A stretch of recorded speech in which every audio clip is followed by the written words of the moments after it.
ඉතින් කොහොමද යාළුවනේ ඔන්න මම අදත් වීඩියෝ එකක් ගෙනාවා.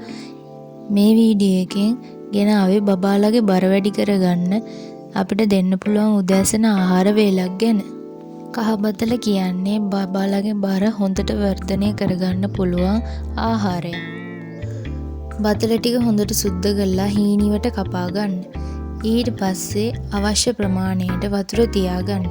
වතුර තියාගද්දි වතුර ගොඩක් තියාගන්න එපා. අවශ්‍ය ප්‍රමාණයට පොඩ්ඩක් වතුර තියාගන්න.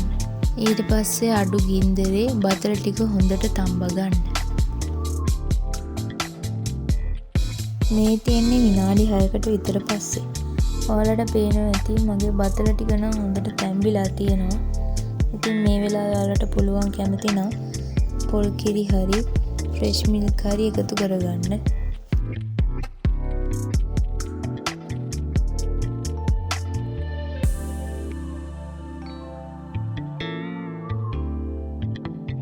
මම නම් අද බතල එක දෙන්නේ යෝගට් එක බබාට.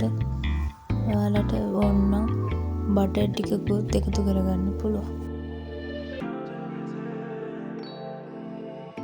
ඉතින් බර අඩු බබාලගේ බර වැඩි කරගන්න කෑම සහ විවිධ රෙසිපීස් දැනගන්න දිගටම රැඳී ඉන්න.